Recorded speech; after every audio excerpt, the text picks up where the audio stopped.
¿Qué tal? ¿Cómo están? Les doy la bienvenida a nuestra audiencia al Digital Leader Summit 2021, primera edición, evento digital donde podrán disfrutar de 2 días de sesiones con grandes expertos, con contenido especializado, con transmisiones en vivo y on demand. Hoy es nuestro segundo día y quiero agradecerle a nuestro patrocinador exclusivo, CSI Consultores en Seguridad de la Información, por haber confiado en nosotros. También, bueno, pues ya quiero dar inicio a esta sesión que se llama Creciendo el Negocio con Big Data. Nuestro invitado del día de hoy es Luis Carlos Molina, director del Laboratorio de Big Data. ¿Cómo estás, Luis Carlos? Aquí estoy conectando mi cámara. Muy bien, gracias. Qué bueno, pues nos da mucho gusto que estés hoy el día con nosotros y pues adelante con tu participación. ¿Qué te parece para que tengamos mucho tiempo para preguntas? Muy bien, voy a compartir, si me permite, me voy a acercar un poco nada más para compartir y me dicen si ya la podemos ver. Si nada más lo pones en pantalla completa, perfecto. Ya está Ahí en está. pantalla completa, ¿ah? Sí. Listo. Pues ahora cuando tú me digas, yo sí comienzo. Adelante ya. Todo tuyo los micrófonos. Gracias. Bueno, primero que todo, muchas gracias por la invitación. Quiero decirles que curiosamente este mes cumplo 25 años dedicándome a la analítica de datos. Entonces, para mí, justamente hace 25 años decidí dedicarme, en ese tiempo se llamaba minería de datos, a lo cual le agradezco a Digital Hub, a Sergio, a Rosy, a todos los integrantes por esta invitación, porque hoy justamente un 11/11 de hace 25 años decidí dedicarme al análisis de datos. Entonces, en esos 25 años, pues ha habido muchos cambios, obviamente. Hemos aprendido muchas cosas, nos hemos tenido que adaptar en los procesos, ¿no? Hemos visto cómo, por ejemplo, si yo tenía el mismo, o sea, usaba algoritmos de árboles de decisión y en este caso era el CN2 y el C4.5 hace muchos años, generan reglas de inducción y árboles de decisión. La base de datos la tenía que cambiar para como el algoritmo lo entendía, ¿no? Entonces, si yo usaba 5 algoritmos, tenía que usar la base de datos, cambiarla 5 veces a formatos diferentes para que el algoritmo lo entendiera. Hoy ya madurado, hoy nada más tengo una sola base de datos y los algoritmos son los que se adaptaron en un protocolo, en un lenguaje común, y eso nos ha facilitado la vida, ¿no? Que al final, poco a poco, hemos ido facilitando, hasta ya tenemos protocolos o modelos ya de conocimiento, donde podemos inclusive los modelos de Machine Learning los podemos exportar a otras plataformas, ¿no? Entonces esto ha sido un reto. Hoy quizá, por ejemplo, veo que la limpieza de datos es fundamental, ¿no? Sin duda, al crecer esto, hacerse más masivo el tema de manejar datos, pues la limpieza empieza a tomar un papel fundamental en todo esto. Y desgraciadamente, si no le damos la importancia, inclusive ya cuando he dado cursos de limpieza de datos, dice, caramba, nunca pensé que esto hasta podría ser una ingeniería en limpieza de datos, ¿no? Ingeniero en limpieza de datos, porque aquí en México principalmente tenemos que adecuarnos a una norma del INEGI, a 28, sobre direcciones, hay un catálogo de calles, de vialidades, hay ciertas cosas que ya nos dice cómo debe de estar formada una dirección. Y bueno, todo eso trae como consecuencia que también la forma como aquí está integrado el código postal es una forma muy rara porque pues es como una cebolla, ¿no? Como una máquina de escribir también. Entonces eso nos lleva a una complejidad diferente a lo que unas herramientas de otros países, que el código postal se otorga en una latitud-longitud, es más fácil de calcular las direcciones y no como aquí en nuestro país, ¿no?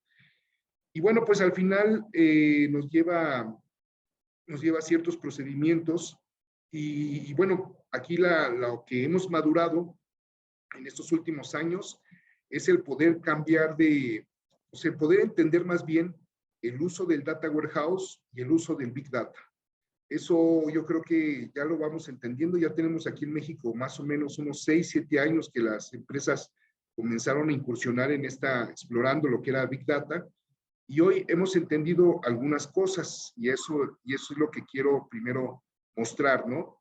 Estamos de acuerdo que los data warehouse tradicionales obedecen a estos cubos de información, ¿no? Donde yo establezco, pues de cierta manera, unas dimensiones, unos hechos, y bueno, pues ahí me empieza a hacer unas sumarizaciones, ¿no? Eso significa que en un banco o en una empresa de telefonía celular, pues llega el día 30 o el día 31, hago el corte, junto de todos los servidores de información, lo que son los famosos ETLs, proceso todas esas sumatorias, lleno esos cuadritos que están ahí en el Data Warehouse, y ya para el día 5, si todo sale bien, lanzo el reporteo, ¿no? Y los usuarios pueden hacer todas las consultas basados en ese esquema. Sin embargo, tiene algunos temas, por ejemplo, el tema de la implementación de un Data Warehouse, a mí me tocó ver implementaciones que tomaron 2 años, ¿no? Entonces, era un tema muy largo. Otro de los temas también importantes es que si yo quería agregar nuevas variables, también ya en algunos data warehouse era imposible, ¿no? Meter nuevas variables.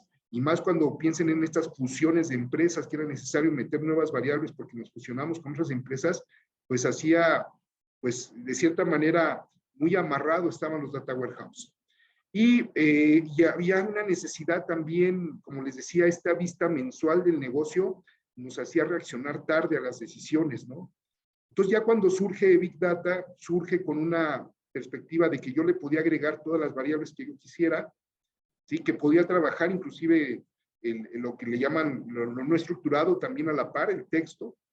Y otro de los temas importantes es que yo ya comenzaría a trabajar, o sea, ya no tener una visión de negocio mensual, sino por día.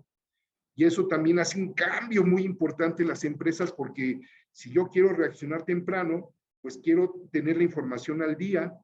Y, por ejemplo, a mí me pasa, una experiencia aquí en México de un banco Big Data, un banco Data Warehouse, y había un notario público que quería tener un crédito, o sea, saturó sus tarjetas y todo porque hizo una compra muy importante de un bien y saturó todas sus tarjetas y era un día 12 de diciembre. Entonces, el banco Data Warehouse, bueno, pues terminó el 31 de diciembre, calculó, vio a este cliente que era muy bueno y le mandó una carta el 5 de enero diciéndole que le podía aumentar la línea de crédito. Y el cliente, el notario público, dijo que no, que gracias. Dijo, ¿por qué? Si te estoy aumentando y yo sé que necesitas dinero. Y lo que había pasado es que el banco Big Data, al día 13 de diciembre, al día siguiente, ya le había mandado por mensaje que le podía aumentar la línea de crédito y que nomás diera un clic y le aumentaba la línea de crédito, ¿no? Entonces, a eso me refiero, esa oportunidad de mercado, ha hecho esta transformación de ir conviviendo, ¿sí? No es que se vayan a destruir uno ni otro, ¿no? Ir conviviendo y saber cuándo tengo que usar Big Data y cuándo tengo que usar los Data Warehouse. Entonces, no, aquí no se trata de esta charla de decir que esto va a desaparecer, sino de en qué momento y cuáles son la información que yo sí necesito al día y cuál es la información que puede esperar al mes, ¿no? Y después nos agregan el IoT de una manera más, digamos, con sensores, ¿sí?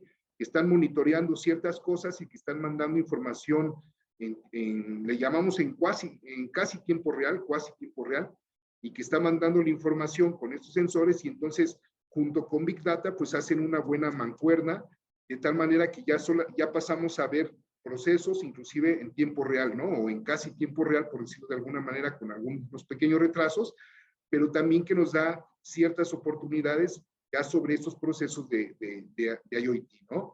¿Y en dónde está el IoT? Pues bueno, pues ustedes saben que ya esto ya prácticamente está en todos lados, está desde en la industria, están los gobiernos, ya están monitoreando sus ciudades, ¿no? En tiempo real. Me acuerdo que el alcalde de León decía, es que yo para gobernar mi ciudad, pues esto es como un carro, yo necesito ir viendo hacia adelante, ¿no? Entonces yo quiero ver qué hay adelante y reaccionar en ese momento, y no ver históricos de 1 o 2 años para ver cómo se comporta la población.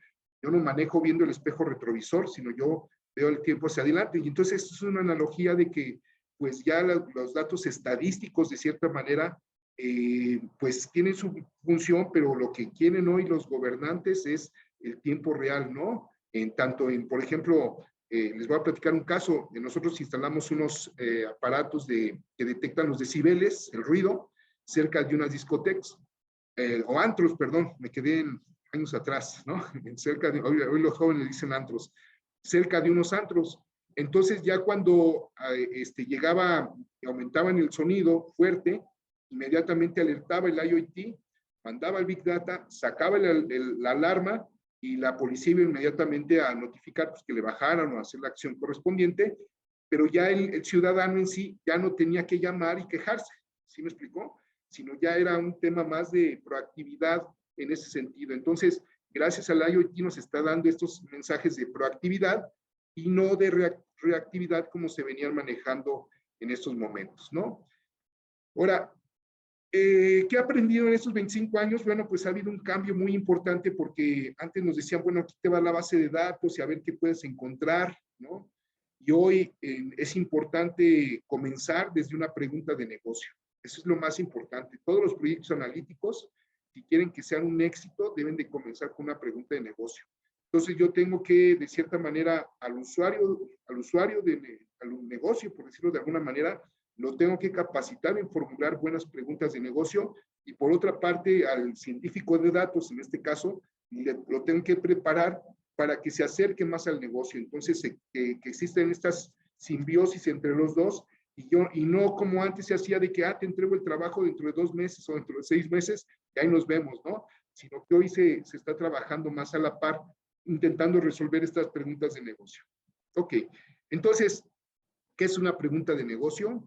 Por ejemplo, una empresa de la industria automotriz, su primer pregunta de negocio fue, ¿cuántos clientes tengo?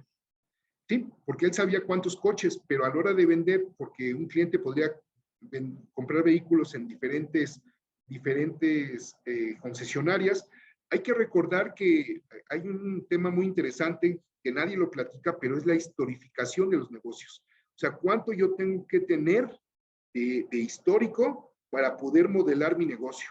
En este caso, si ustedes me lo permiten, pues nosotros compramos un vehículo cada 3 o 4 años, ¿sí? Y entonces por lo menos yo necesito 3 puntos, así más o menos es la ecuación. Entonces yo necesito en la industria automotriz 12 años de historificación mínimo para poder modelar el comportamiento de un cliente, ¿no? Pero sin embargo hay otros negocios como los que son las tiendas de autoservicio, por ejemplo Costco, donde yo ya, o sea, me casé, al año siguiente tengo un hijo, al año siguiente pues, son los pañales, entonces de un año a otro tengo comportamientos diferentes.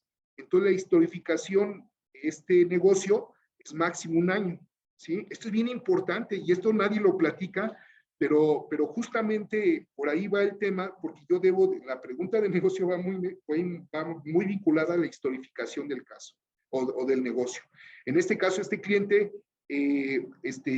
nosotros hacíamos compras, pero a lo mejor con direcciones diferentes y entonces no sabía cuántos clientes al final tenía. Después, cuando su segunda pregunta de negocio fue, bueno, ¿qué tipo de clientes tengo? Entonces decía, bueno, pues yo tengo personas físicas, morales, pero tengo el menudeo y lo que son las flotillas, ¿no? Entonces, sobre eso se hicieron los segmentos y encontramos que el 7% de la población de esta empresa, aquí mexicana, son clientes leales. Acuérdense que hay unos algoritmos que sacan la fidelidad, entonces tenían esta fidelización y que también tenían un alto valor de negocio, le agregaba alto valor al negocio, y eso los hacía, el 7% de su población, de sus clientes, los hacía leal. Y así fue haciendo durante 4 años preguntas de negocio. Y tenemos otros casos como una empresa refresquera, que una de sus preguntas de negocio es, si yo meto esta bebida que tenía limón, ¿qué va a pasar con mis otras bebidas que ya vendo? ¿Me las va a canibalizar?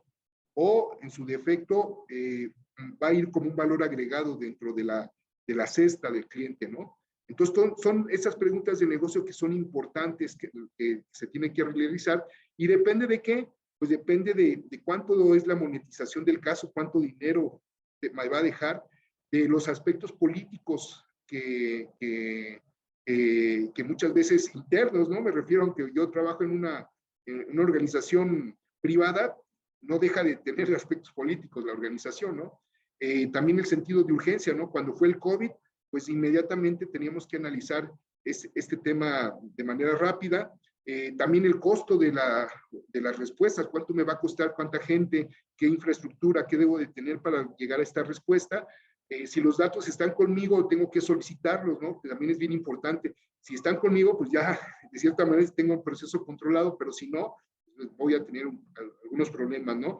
Disponibilidad de mi recurso humano, también importante, y bueno, pues todo lo que referente al retorno de inversión. Entonces, de ahí salen estas preguntas de negocio. Algunos clientes me dicen, oye, yo quiero saber mi nómina porque yo la hago en COBOL y no llego a tener tanta penetración analítica si tengo fraudes en mi nómina. Por ejemplo, con un cliente encontramos, muy grande, más de 50,000 empleados, encontramos que 4,000 empleados hacían una mala práctica que los lunes se reportaban con dolor de espalda, que le llaman lumbalgia, ¿no? Y entonces decían que no podía trabajar, ¿no? Entonces se les daba una incapacidad de 5 días, o sea, ya no se presentaba de lunes a viernes. Y hasta ahí todo bien, no pasa nada, pero después, ya cuando cruzábamos toda esta información, estas personas hacían tiempo extra. El lunes, el martes, o sea, en el horario ordinario no se presentaban porque tenían una incapacidad, pero en el horario extraordinario hacían tiempo extra, ¿no? Y entonces, pero como los sistemas de COBOL se hicieron hace 20 años, pues nunca se pensó que existían ese tipo de anomalías, y bueno, pues ya llegó la analítica a detectar muchísimas cosas alrededor de esto, ¿no? Con estas preguntas de negocio, ¿no? Eso es digamos, de ahí deben de comenzar todos los proyectos analíticos, y no es por demás, pero el tema de la monetización también debe de jugar un aspecto importante. ¿Y por qué? Aquí, por ejemplo, tenemos el caso de una tienda de club de precios aquí en México, y es un caso muy interesante porque el cliente primero nos llamó por un cross-selling, ¿no? Una venta cruzada, o sea, quería saber qué se llevaban con qué. Cuento la anécdota de que en Walmart hace muchos años, cuando yo empecé, se analizaron los tickets de consumo, entonces se separaron, porque no es lo mismo que los clientes que van los sábados, los domingos, si es quincena. Se analizan muchos parámetros y se hacen varios segmentos. Y entonces se analizaron los tickets y salió una cosa muy interesante, que después de las 7 de la noche, de lunes a viernes nada más, había una venta en el ticket, ¿sí? En el carrito, lo que se llevaba la gente, de pañales y cerveza. Pañales y cerveza dentro del mismo carrito, alcoholismo infantil, niños borrachos, ¿qué pasó, no? Entonces se mandó a gente a investigar quién se estaba llevando los pañales y la cerveza, y en ese momento se dieron cuenta que eran hombres casados de 25 a 35 años que tenían 1 o 2 hijos, y que la esposa les hablaba al trabajo y le decía, mi amor, ¿no? Antes de que vengas a la casa, pásate los pañales, ¿no? Y entonces cuando nosotros vamos solos y agarramos los pañales, después ya los psicólogos explican el caso, agarramos los pañales, nuestra masculinidad disminuye y es necesario reforzarlo con algo masculino, en este caso las cervezas, y por eso se daba este patrón de que la gente llevaba pañales y cerveza. Y entonces es como decir, soy mandilón pero tomador, ¿no? Un poco así, mandar el mensaje, ¿no? Y lo que hizo la tienda fue acercar los pañales cerca de las cervezas, y curiosamente en ese mismo horario la venta de las cervezas se incrementó 30%, ¿no? Solamente con ese acercamiento de productos. Entonces eso es un poco los ejemplos de cross-selling, ¿no? Entonces, pero cuando vimos con el cross-selling y encontramos ahí lo que habíamos, ciertos patrones, le digo, ¿sabes qué? No, no te voy a poder monetizar como a mí me gustaría, ¿no? No vamos a poder monetizar esto como a mí me gustaría, porque te voy a ayudar a vender. En este caso era la vinculación de brownies de chocolate con gente fit, ¿no? Gente saludable, ¿no? Lo que encontramos es que la gente que compra productos orgánicos, principalmente, lo que más compraban como producto no orgánico era brownie de chocolate, o todo lo que tenía que ver con chocolate, ¿no? Y entonces le digo, bueno, pero ¿cuántos brownies te voy a ayudar a vender? ¿100? ¿1000? No representa lo que vas a pagar. Mejor vamos a cambiarnos y explorar otras otras soluciones, en este caso promociones y un tema de abandono del cliente, ¿no? Y entonces aquí está justamente, esto es en México, una vinculación entre lo que era la gente que compraba cosas orgánicas, pero el producto que más se llevaba tenía que ver con estos brownies de chocolate. Después, cuando pasamos a promociones, aquí es interesante y me voy a... Este cliente lanza promociones por 28 días, ¿sí? Lo que vemos en la parte de las X son los SKUs del cliente. Obviamente se le borraron algunos números, pero son los SKUs. Y lo que vemos arriba son los números de productos que se llevan los clientes. Y vemos tres momentos. Antes de la promoción, 28 días antes de la promoción, cuál era la venta. Durante la promoción, y lo más interesante es después de la promoción, porque yo lanzo un producto, sí, pero cuánto, más importante es que cuánto me impulsó esa promoción, la venta, cuánto me ayudó a crecer. Entonces, lo más interesante es el después de la venta. Lo que vemos más arriba es una agua, o sea, es un paquete de agua, y podemos ver que al principio, en ese SKU, se vendían 2,000 unidades en ese periodo antes de la promoción. Llega la promoción y pasamos llega la promoción y pasa a 8,000 unidades. Y aquí viene lo más interesante, termina la promoción y se va a 2,200 unidades. ¿Qué quiere decir? Que la promoción hizo un impulso a la venta del 10%, ¿sí? Eso es, digamos, para eso sirve ayudar las promociones y justamente, pero vemos cosas luego muy interesantes que con promoción o sin promoción los productos se seguían vendiendo, ciertos productos se vendían de manera igual o inclusive la promoción no le afectaba al producto y eso nos hizo segmentar en 3 grupos, los que son altamente sensibles a la promoción, medianamente sensibles a la promoción y los que relativamente no son nada, ¿cómo les podría decir? Sí, que la promoción no les altera nada en la venta, en la postventa, ¿no? Por decirlo realmente, en la venta después, una vez terminada la promoción. Y bueno, pues también vimos y sí, pero no lo podíamos monetizar tan fácil, ¿no? Nos fuimos a otra,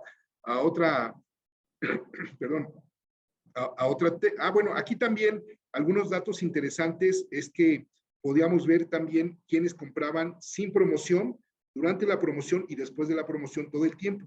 Y eso nos permitió sacar cuál era la población orgánica, por decirlo de alguna manera, o sea, la leal, ¿no? La que siempre te va a comprar ese producto.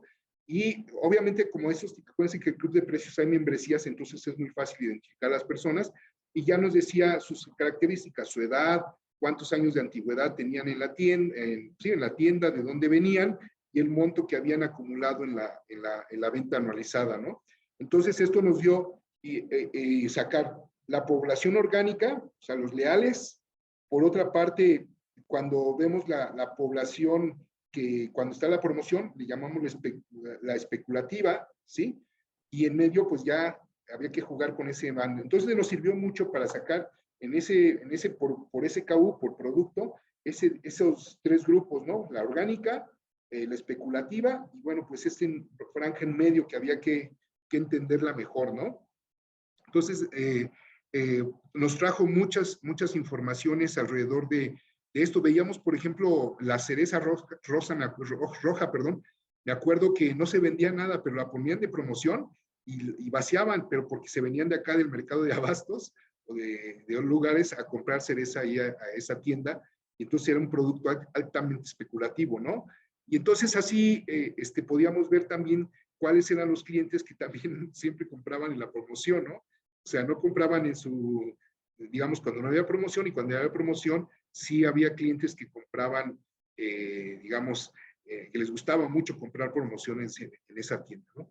Entonces, mucha información trajo, pero también no la podíamos monetizar tan fácil, ¿sí? En ese sentido. Y bueno, pues al final llegamos a la membresía, ¿no? Entonces, empezamos a analizar la membresía y bueno, primero había que declarar lo que era un cliente perdido. Entonces definimos que se determinaba digamos, el periodo de la membresía activa, lo dejamos pasar 6 meses y si no renovó su membresía después de 6 meses, una vez que pasó su fecha de terminación de validez de la membresía, a ese le íbamos a llamar cliente perdido. Entonces, ¿qué es lo que hicimos? sobre ese cliente le sumamos cuánto había comprado el año pasado, ¿sí? Y entonces después, una vez que, digamos, en enero, febrero y marzo, cuánto compró el año pasado, y la tienda tenía como meta que al año siguiente cada cliente tendría que comprar 10% más de lo que compró el año pasado. Entonces le agregábamos el 10% más, vamos a suponer de enero, febrero, marzo, le agregamos el 10% y veíamos cuánto el cliente debería de haber comprado si no hubiera, si hubiera continuado con la renovación, y entonces ahí hubiéramos, si ese cliente hubiera continuado con la renovación, ¿qué dejó de comprar en términos económicos? Y bueno, pues aquí la gran sorpresa de esto es que equivalía a, digamos, analizando todo este cliente que no renovó, y con este mecanismo de agregar el 10% y sumarizarlo, pues estamos hablando que anualizado tenía 10 millones de clientes de pesos anualizados, de dólares, en venta perdida, ¿no? Entonces, ya nada más para un poco la reflexión de esto, es que debemos de tener mucha experticia a la hora de plantear la pregunta, porque podemos estar, aquí tenemos 3 preguntas diferentes, ¿sí me explico? Uno va encaminado a la venta cruzada, otro a la promoción y otro al cliente perdido. Y fíjense abajo que el cross-selling nomás me va a dar $1,000 semanales de ayuda con ese análisis. Acá de las promociones, pues depende mucho de la explotación del área comercial, del área de compras, y en membresía, ahí sí pudimos anualizar que ese cliente, el que no renovaba, equivalía a 10 millones de dólares anuales. Entonces, hay que hacer la pregunta correcta, y aquí vemos el caso, es el mismo cliente, la misma eje base, las mismas cosas, pero con 3 preguntas diferentes. Y entonces, obviamente, ¿qué hizo el cliente? Ya puso una área especializada en retención, en atención a la renovación de la membresía, intentando hacer cosas así. En una tienda me acuerdo que nomás eran 400 clientes, pero que valía 200 y tantos millones de pesos anualizado. Entonces, oye, no puedes retener 400 clientes, y aunque no retengas los 400, retienen por lo menos 100, ¿no? Entonces, cambió totalmente la forma de ver el negocio a través de la renovación y no a través del ingreso de nuevas membresías, ¿no?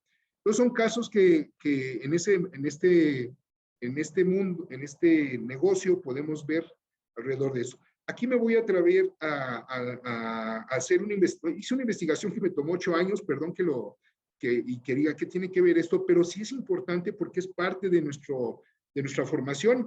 Esto lo di el año pasado en la Secretaría de Educación Pública, me invitó a explicar este proceso que me tomó, como les decía, 8 años estudiarlo, y ya que lo terminé el año pasado, en plena pandemia, ya por fin lo di a la luz, y se los quiero compartir en este sentido de qué está pasando también en el negocio de la educación, por decirlo de alguna manera. Bueno, ¿qué significa el promedio escolar? Saqué 8.5 de promedio, saqué 7.4, saqué 6.9. ¿Qué significa el promedio? Acuérdense que hay un libro que se llama Mintiendo con la Estadística, ¿no? Entonces, quiere decir que yo 8.5, quiere decir que a lo mejor en algunas cosas saqué 10, pero en otras saqué 6, ¿no? El 6.9 de promedio, pues, pasa lo mismo, ¿no? En algo fui muy, pero en otras no. Pero no nos está dando el contexto exactamente, la posición de la competencia que ahora se le dice sobre el alumno, ¿no? Entonces, el promedio, como les decía, es la métrica más falsa que existe, ¿no? O sea, aquí llegan y me dicen, oye, yo les puedo dar un curso de estadística para políticos, y podemos jugar con los valores y mostrar cosas, y dice, ay, fíjate que no lo había visto así, ¿no? Entonces, el promedio es la métrica más falsa debido a que se puede manipular, ¿no? O sea, aquí quiere decir que si yo saqué 7 de promedio, quiere decir que en algunas notas saqué 9, en otras saqué 5, pero ¿qué significa eso, no? 7 de promedio, ¿no? En algo estoy bien y en algo estoy mal, ¿o cómo? Por eso, de Darrell Hook, ese libro se lo recomiendo, está digital, Cómo mentir con estadísticas, porque habla mucho sobre estos casos, estos ejemplos de cómo mentir, ¿no? Entonces, aquí lo que después de, como les decía, de estos años de investigación, pues era necesario usar otros modelos para evaluar las competencias de un alumno. Entonces, lo que hice fue plantear 4 ejes para decir en qué competencias el alumno es bueno y en cuáles no, simplemente no.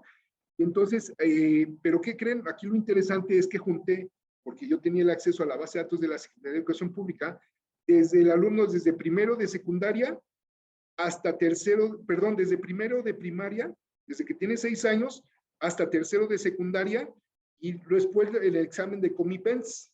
O sea, yo tenía la trazabilidad casi hasta la entrada de la prepa.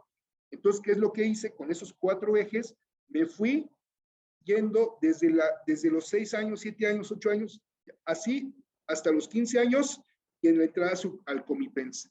Entonces, fue un ejercicio muy interesante, y básicamente así se trata, así lo visualicé, con 4 ejes. Entonces, por ejemplo, había materias de español y había materias de redacción, se las pegaba a español, ¿sí? Había materias de matemáticas, había materias de probabilidad, se las pegaba a las matemáticas. Entonces, lo que hice fue, si el alumno llevaba 8 materias o 10 materias, las aglutiné en estos 4 grupos, ¿no? Y así me fui durante estos, ya entonces al alumno lo estudié 6, 7, 8, 9 años, ¿sí? Tenía ya la visión de 9 años más el examen de Comipens. Entonces, y aparte, había un cuestionario que les hacían en tercero de secundaria, muy interesante, de más de 100 preguntas, si comían carne, si sus papás estaban divorciados, qué número de hijo era, si iban a la biblioteca, qué querían estudiar, si se sentían deprimidos. Había un examen muy interesante, y entonces todo esto, el Big Data me lo permitió, como les decía, ya empiezo a juntar toda esta información, y bueno, pues entonces ya la visión general era si cumplí con el Comipens o no, ¿sí? Si pasé el Comipens, que les voy a explicar, son 128 preguntas acomodadas en reactivos, que al final las aglutiné en esos 4 grupos, entonces ya tenía toda la trazabilidad del alumno, ¿no? Entonces, aquí pasan cosas muy interesantes, algunos descubrimientos, es el tema de las matemáticas. Descubrimos que cuando el alumno iba, o sea, ya después salía mal el Comipens de matemáticas, en tercera secundaria mal en matemáticas, en segundo, decía, bueno, ¿qué originó que saliera mal en matemáticas? Y bueno, pues descubrimos que ahí en quinto año de primaria, los que salían mal en matemáticas ya se iban, como dicen, como hilo de media, ¿no? Se iban hacia o sea, ya no iban mal en matemáticas de ahí para toda la vida, ¿no? Y bueno, pues ya después cuando presenté esto, inclusive en el Comipens, ¿sí? Perdón, sí, cuando lo presenté en el órgano me decían, no, es que en quinto se les da el tema de los quebrados, se les da el tema de las fracciones, y de hecho hay muchas quejas de los profesores que la forma como en México se dan las matemáticas no es la correcta, ¿sí? Y entonces lo que hacíamos es que por lo menos detectamos que en quinto de primaria era una parte fundamental para el que el niño odiara toda su vida o amara toda su vida las matemáticas, ¿no? Entonces, dependiendo de cómo nos lo daban, y eso era muy interesante porque ese patrón, si salía mal en las matemáticas en quinto, pues casi en el Comipens, digamos, el quinto tiene 10 años más o menos, ya cuando tuviera 15 años también iba a seguir con el mismo problema. ¿Sí? Ahí sí va a ir con todo mal, ¿no? También estudiamos, bueno, el que sale mal acá en tercero de secundaria, bueno, ¿por qué sale mal? ¿Sí? Entonces, a ver, este joven de tercero de secundaria salió mal en matemáticas, salió mal en español, salió en ciencias sociales, en ciencias naturales, pues vámonos al cuestionario a ver si encontramos algún patrón. Sorpresa, dimos con el clavo. ¿Por qué? Porque había 2 variables que tenían alta correlación en torno a este tipo de alumnos, que era autoestima baja y visualización al futuro, ¿no? Entonces, cuando se le preguntaba que cómo te sentías, si te sentías con ánimos dentro de esos exámenes, decía que no, que tenía la autoestima baja. Y por otra parte, cuando le decían, oye, ¿cómo te ves en el futuro? No se visualizaban en el futuro. Entonces, ¿qué es lo que estaba pasando? Que nos dimos cuenta que estas 2 variables no están dentro de las materias, sí, que son importantes, ¿no? Entonces, no hay ninguna materia que nos ayude a mejorar nuestra autoestima y no hay ninguna materia que nos ayude a tener una visualización del futuro, ¿no? Entonces, todo eso nos dio ciertos descubrimientos, muchos nos dio en estos 8 años de investigación alrededor de este negocio. En ese sentido, ¿qué es lo que pasó? Bueno, pues encontramos unas cosas muy interesantes, ¿sí? Por ejemplo, estudiamos el universo de secundarias generales, de secundarias técnicas, en alumnos, tanto en alumnos como en escuelas, y bueno, pues aquí también venía todo el examen del Comipens, ¿sí? Que se estaba haciendo, y encontramos alguna cosa muy, muy rara, que 11,051 aspirantes fueron evaluados erróneamente por el Comipens, ¿no? ¿Qué quiere decir esto? Que inclusive hasta tuvimos un problema ahí porque yo decía, oiga, es que la suma no da. Ya llegó un señor, un doctor, y no, es que esto es ponderado, y ya me estaba explicando, y digo, no, es que esto es más fácil. No, es que la ponderación. Bueno, sucede que descubrimos que muchos de los alumnos, en este caso 11,000, sí habían ingresado a la escuela, sí, correcta, pero por un error en el cálculo del Comipens, 11,000, no siquiera uno, 11,000 le habían torcido la vida a 11,000 niños, porque aquí, por ejemplo, vemos el caso de esta Natalie, que en su examen el puntaje obtenido dice 34, y ya cuando lo revisamos era 111. O sea, era un genio, porque acuérdense que 128 son lo máximo, ¿no? Pero ya arriba de 100 ya. Entonces, fíjense, cómo la califica en 34 y bueno, pues ahí aparece que en la realidad tuvo 111. Entonces empezamos a ver todo un tema ahí del negocio de la educación, ¿no? Perdón que escribí esto, pero bueno, es más o menos para que entiendan cómo está más o menos el promedio global distribuido. Aquí son las materias, estoy hablando del Comipens, pero entonces yo lo que hice fue agruparlas en estos 4 grupos que veníamos trabajando desde la primaria de este joven, ¿no? Aquí viene la cosa triste porque ya estos son datos reales de que 9.4, 43.9 y 46, digamos que el 9.4 son los que tienen más de 100 aciertos. Y acuérdense que, por ejemplo, hay prepas que piden 100 puntos, 94 puntos, 92 puntos, o sea, cada prepa depende aunque no es un porcentaje fijo, porque depende de cuántos calificaron y todo eso, pero si es una prepa de buen nivel, pues está pidiendo 98 puntos, 100 puntos, ¿no? Y el CONALEP pide de 64, por ejemplo, ¿no? Y ya otras, así, ya piden menos de 64, ¿no? Pero fíjense qué triste porque, o sea, la población es el 9.4, entre 64 y 99, que es la media, tuvo 43, pero lo más triste es los que tuvieron menos de 64 aciertos, que es el 46.7%. O sea, es gravísimo el tema, y lo que estamos viendo arriba, entre la línea azul y la línea amarilla, es que son escuelas públicas, y lo amarillo es escuela privada, ¿no?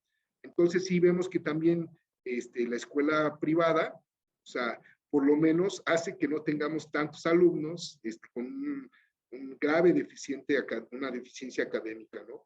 46.7% de nuestros alumnos que están saliendo de la secundaria tienen menos de 60, o sea, sacan 5 para que tengan una idea, de 5 para abajo. Entonces, de una población de 116,890 alumnos. Bueno, pues aquí nada más son algunas conclusiones que sacamos de todo esto. Sí, con el Ceneval ya presentamos también esto, nos invitaron a presentar. Y bueno, pues aquí es que no podemos seguir midiendo al alumno por un promedio, ¿no? Las matemáticas tendrían que explicarse de otro modo. ¿De qué manera están recibiendo nuestros jóvenes la motivación? Ahora se llaman youtubers, ¿no? Son los motivadores. En nuestro tiempo, pues había ciertos motivadores ahí en Radio Red, ¿se acuerdan? Con Gutiérrez Vivó, ¿no? Que nos salían y nos echaban esos discursos, ¿no? Porque los jóvenes no saben lo que quieren, falta de orientación vocacional, falta de experiencia en actividades laborales, ¿no? Los cuestionarios deben de seguirse aplicando, también aplicarlo a los padres, también al género, ¿no? Y el cruce de datos también es crucial para mejorar la educación, y Big Data, pues justamente tuvo un papel muy importante en esto, ¿no? Entonces, hasta aquí lo que vamos, vean la importancia del análisis, sí, y de cruzar mucha información. Recientemente estaba explicando que nadie lo platica, pero la verdad es que nosotros en términos de valor de información, el 80% del valor de la información lo hacemos con cruces de datos nada más, sin usar machine learning, puro cruce de datos. Y entonces, ¿qué es lo que tenemos que hacer? Pues traer datos externos, traer de fuentes, de nuevas fuentes, o sea, hacer cosas diferentes alrededor de eso para ir entendiendo los temas y tener una visión que ahora le llamamos holística, integral, de todo el fenómeno, ¿no? Por ejemplo, yo siempre digo, a ver, por ejemplo, les voy a decir un caso. Si yo veo que alguien está robando un vehículo, llamo al 911, llega la patrulla, detiene al individuo, lo lleva al Ministerio Público, de ahí pues digamos, le pone en prisión, lo mete a prisión, el juez le pone una condena, se va a la penitenciaría, ¿sí? ¿Cuántos individuos hubo en la acción? ¿Cuántos delincuentes? 1. La pregunta es, ¿cuántas bases de datos hubo en todo esto? 5. Pero esas 5 no se hablan. Ese es el gran problema que tiene, así como este ejemplo les estoy dando de seguridad, ese es el gran problema que tenemos en nuestras instituciones, que el fenómeno es un solo producto en la cadena, y nosotros estamos viendo, de cierta manera, tenemos 5 bases aisladas o 10 bases aisladas alrededor de esto, ¿no? Aquí también me gustaría hablar, otro de los temas son, por ejemplo, que están en el IoT, respecto a las ciudades inteligentes, ¿no? ¿Qué es una ciudad inteligente? Pues bueno, es la aplicación de tecnologías de información a beneficio de las personas, ¿sí? Y eso nos da una planificación colaborativa y una participación ciudadana, ¿no? Buscan esto lo define el BID, pero bueno, y por eso esa participación, planificación colaborativa le dan el tono de inteligente. Aquí el gobierno, a través del Diario Oficial de la Federación, dice que la industria 4.0 no es más que Internet de las cosas, estos sensores que hay, más el Big Data, ¿sí? Que es la sesión de hoy, ¿no? Entonces voy a unir estos sensores que me van a decir en segundos, me están pasando la información, y este Big Data que está aglomerando en casi tiempo real toda esta información, y al final dice, esta convergencia entre el mundo físico, el dispositivo IoT y el digital Big Data se conoce como el modelo de industria 4.0, y así lo define el Diario Oficial de la Federación, ¿no? El 30 de diciembre del 2016. Bueno, entonces aquí, y perdón que lo diga así, pero nosotros tenemos que partir de políticas públicas, en este caso. Pero si yo trabajara en un negocio, pues también debo de generar lo que le llamamos nuestros proyectos, ¿no? Nuestros proyectos de estrategia, hacia dónde van, cuáles son las necesidades del cliente, hacia dónde, cómo nos visualizamos en corto, mediano y largo plazo, ¿sí? Recuerdo así anécdotas de que la gente ya está diciendo cuántos coches van a vender en el 2035, ¿no? Y dices, ay, caray, eso todavía no tenemos esa visión. O ciudades, cómo se van a convertir, se van a seguir una línea hasta el 2050. Entonces, todo eso es parte de una política pública donde lo más importante parte de un análisis prospectivo. Aquí esa parte es fundamental, y por alguna razón este análisis no ha tenido, pues no ha cuajado bien en las ciudades, ¿sí? Pero yo debo de saber cómo está la delincuencia, qué tipos de negocios tengo, ¿sí? Pero con un verdadero análisis, ¿no? Y entonces este análisis va a impactar al ciudadano, y ahí se detonan políticas públicas de cualquier tipo.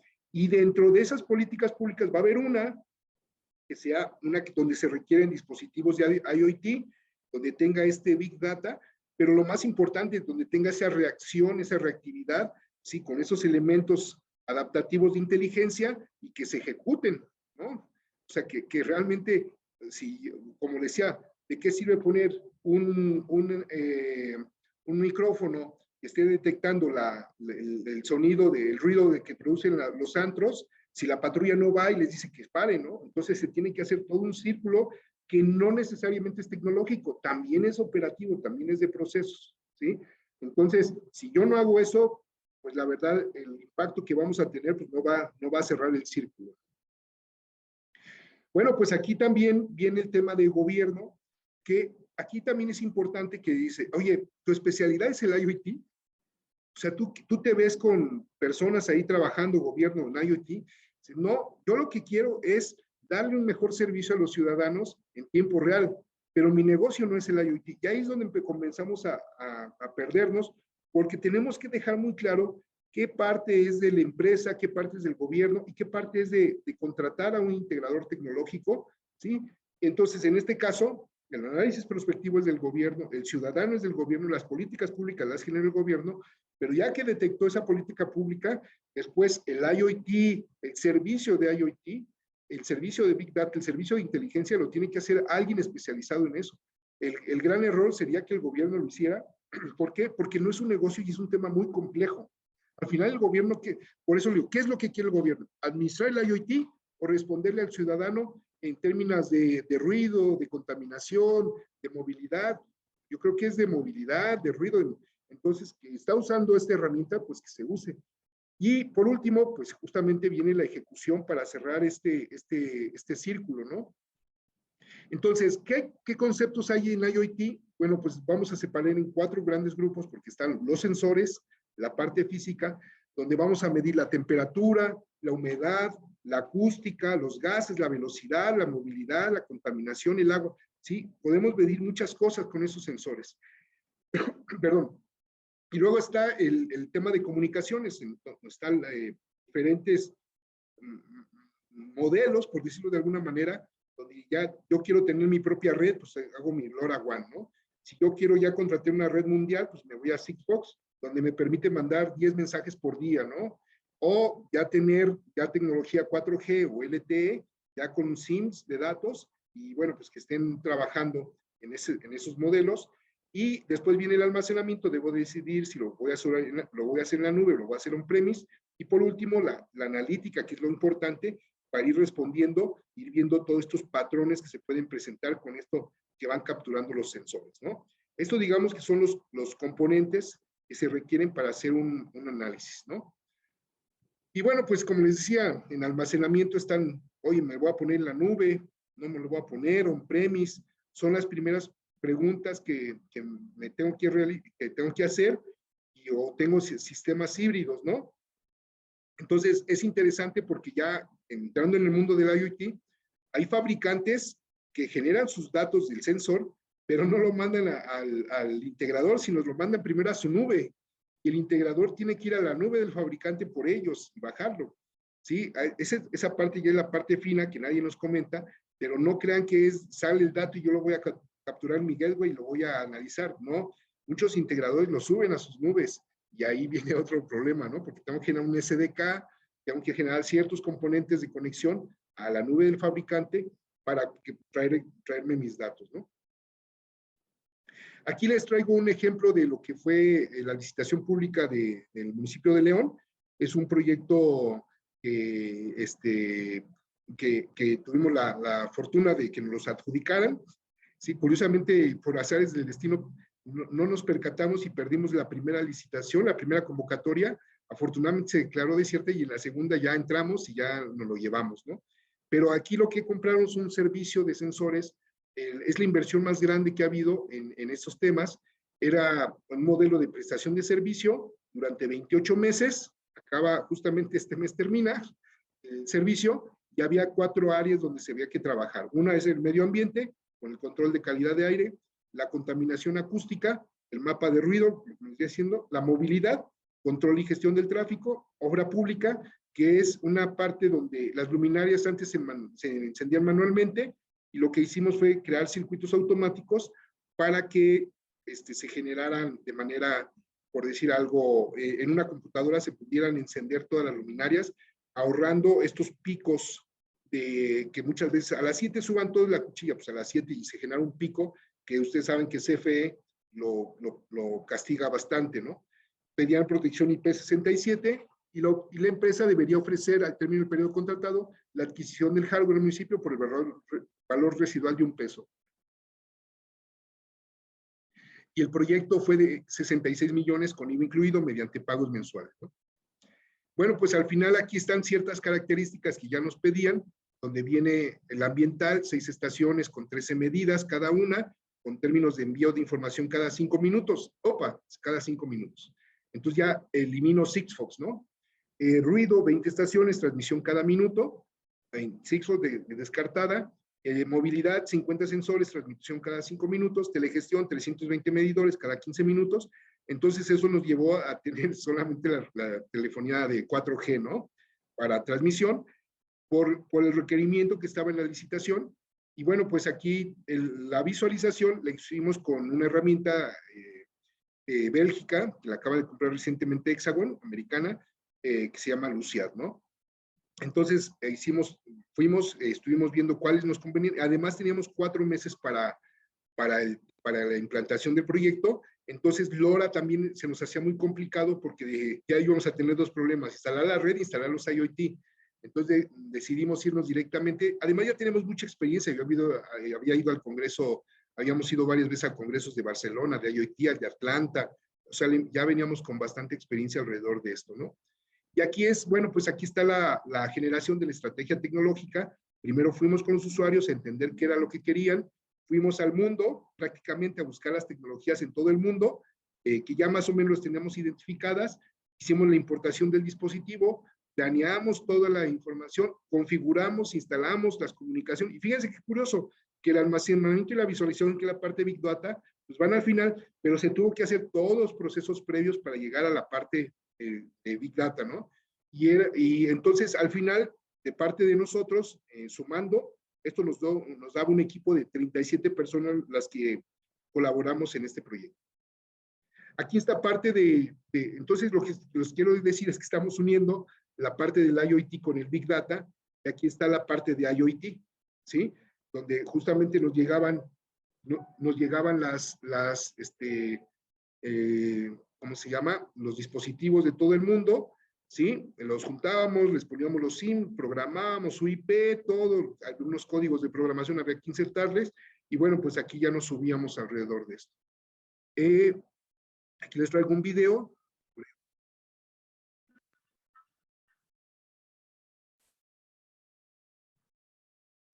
No se escucha el audio. Este video, bueno, no es necesario que se escuche, pero básicamente lo que trata este video es cómo está el laboratorio, los muchachos están programando. Ahí estoy yo, perdón, analizando la red, ¿sí? Estoy analizando los resultados, a ver dónde es el mejor lugar para poner los puntos, ¿sí? El Estadio de León.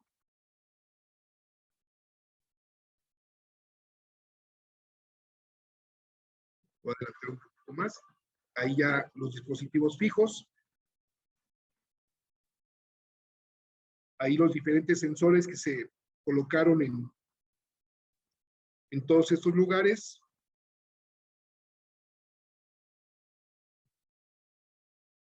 ¿Sí?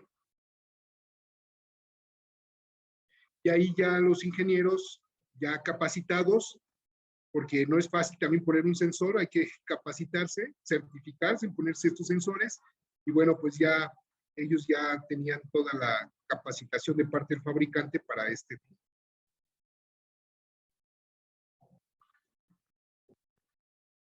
¿Sí? Herramienta, bueno, pues que fue la mejor, y bueno, pues ahí vemos una de las primeras estaciones colocadas.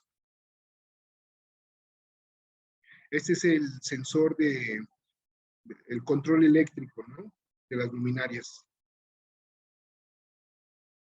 Bueno, toda la planeación de todo el tema se requiere de mucha planeación para que todo llegáramos como relojito, ¿no?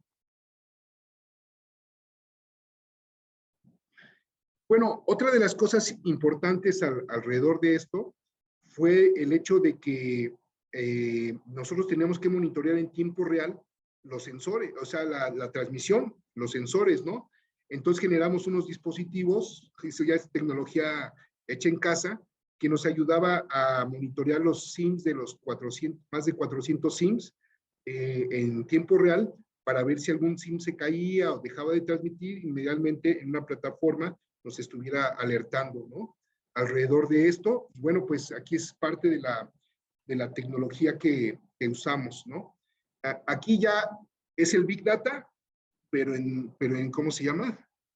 Pero ya en video, ¿no? En visualización. Nosotros, como les decía, escogimos esta herramienta Luciad, que es una maravilla en términos es un BI geoespacial. Perdón que lo diga, pero para mí es de las mejores herramientas que me gusta por toda el componente gráfico que tiene. ¿Sí? Si ustedes se fijan, yo selecciono en el mapa una parte y bueno, pues me lo muestra en otro. Aquí estamos viendo los sensores, cómo están registrando, ¿sí? Los diferentes grados de contaminación de la ciudad. Puedo ver la movilidad, puedo ver el ruido, ¿sí? Inmediatamente me despliega las gráficas. Y todo esto lo ve el alcalde también. Al alcalde le hicimos una más personalizada para lo que él le interesaba y para que rápidamente entrara. Pero esto lo ven los ingenieros, es el tema de movilidad, de cómo se llaman origen-destino, ¿no? Cómo va el origen de las personas, de dónde nace, y hacia qué destino van. Y bueno, pues aquí vemos todos los flujos de las personas y nos ayuda bastante. Esto, digo que está en tiempo real, ahí está el origen-destino, hacia dónde van, dónde se concentran. Y estos puntos es donde teníamos los monitores nosotros tenemos una tecnología que lee la MAC address de los teléfonos. Entonces veíamos la MAC address de un inicio y hacia dónde terminaba, por dónde había pasado esa MAC address. Y entonces hacíamos toda una trazabilidad de MAC address alrededor de esto, ¿no? Esta es la parte bonita, porque el Big Data, pues es también mover datos y arreglarlos y una serie de cuestiones, pero lo más importante también es cuál es la visualización que le vamos a dar al usuario, ¿no? En este caso, esta es la visualización que el usuario está teniendo con diferentes componentes, ¿sí? Y con los flujos los conseguimos ver alrededor de esto. Y bueno, pues ya nada más para una cosa interesante es que aprovechando esto, cuando se vino el COVID, pues lo que empezamos a ver es analizar la movilidad de las personas, el flujo de movilidad con respecto a las fases que el gobierno puso en su momento, la fase 1, la fase, no se acuerdan cuando el gobierno federal colocó eso, y bueno, y en la tabla que vemos del lado derecho, qué cosas estaban pasando alrededor de esto, ¿no? Entonces, cómo se comportó la movilidad en Semana Santa. Básicamente, el 18 de marzo, más o menos, es cuando la gente ya nos metimos a nuestras casas. Entonces, cómo se comportó en Semana Santa, el 1 de mayo, muchas cosas empezamos a analizar alrededor de esto, cómo los diferentes lunes, los martes, los miércoles, los jueves, sí, todos agrupados, cómo se estaba comportando las personas alrededor de esto, ¿sí? También el tema de las compras de pánico, ¿por qué se dieron las compras de pánico? Porque también tenemos otro proyecto paralelo en Querétaro. Curiosamente, estamos los dos en Querétaro viendo el mismo proyecto y entonces estamos analizando la movilidad de las personas de Querétaro contra la movilidad de las personas de León. Y estábamos viendo que, por ejemplo, en Querétaro no hubo compras de pánico porque el gobierno salió a explicar que no iba, el abasto estaba con una campaña muy agresiva, que el abasto estaba garantizado. Entonces no hubo tanta salida de personas como fue en su momento en León, ¿no? Y también pues hacíamos pronósticos de qué seguía, pues decirle, pues ¿qué cree? La gente no se va a meter, va a seguir en la calle, ¿no? ¿Cómo? Pues aquí lo dice el algoritmo, hijo, bueno, vamos a hacer estas medidas en los próximos 15 días para intentar mitigar la salida de las personas, ¿no? Entonces teníamos también toda una serie de factores que le ayudaban al alcalde a tomar decisiones en su momento, ¿no? Y bueno, pues aquí, esta es la animación que tiene el alcalde en tiempo real, que justamente lo ve en su tableta, él aprieta el icono y es lo que va a ver en tiempo real cómo está la movilidad y lo que él quiere en su momento, y bueno, desplaza una barra que está abajo, porque Luciad tiene la ventaja que es una herramienta Geo 4D, o sea, tiene X, Y, Z y el tiempo. Y entonces a través de barras un desplazamiento de barra me permite también acotar las líneas de tiempo en el mapa, ¿no? Aquí, pues lo más satisfactorio es ver al alcalde que está en el centro, el licenciado López Santillana, que pues satisfecho del trabajo y parte del equipo que colaboramos en este proyecto de IoT.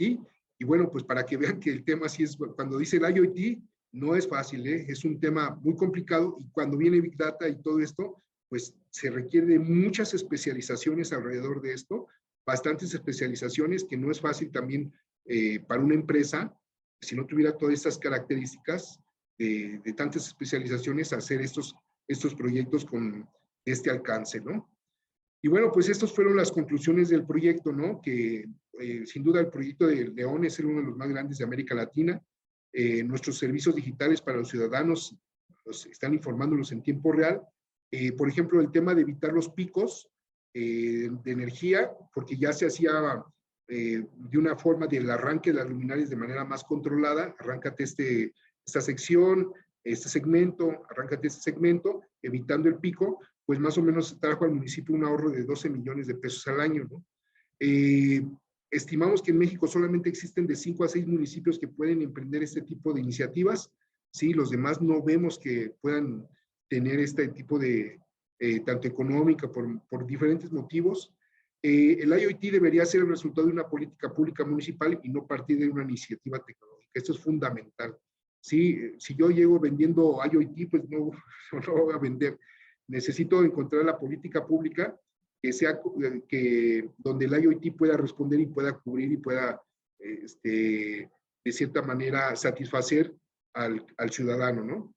Y se requiere de una legislatura importante. Por la primera importación de productos nos decomisaron porque no tenían la norma oficial mexicana. Digo, ¿pero cuál es la norma? No, pues todavía no está. Entonces, todavía tuvimos algunos problemas, ¿no? En el manejo de datos también de IoT, por ejemplo, yo debo de avisar, cuando leo las MAC address, yo pienso que debo de avisarle al gobierno que soy una empresa que lee MAC address de los teléfonos, ¿no? Aunque respetamos la privacidad porque yo no leo el número, no se puede leer el número del teléfono, pero solamente esa señal que manda buscando la antena, esa sí la capturamos, y bueno, pues también ahí debemos de avisar, pensamos que debemos de existir una legislación al respecto. Los proveedores de comunicaciones también deben de trabajar mucho sobre eso, porque hay muchos valles en muchos lugares donde el teléfono celular, la telefonía celular no funciona. También informar a las autoridades competentes sobre este tipo de instalaciones. Y bueno, pues aquí hay muchos fabricantes nacionales que tienen todo el impulso, pero pues no tienen clientes, ¿no? De esa magnitud, o sea, que se compren tantos valores. Yo creo que es importante apoyarlos, ¿no? Y bueno, pues ya nada más, un poco el tema es que los proyectos complejos se pueden resolver aplicando un buen gobierno de datos.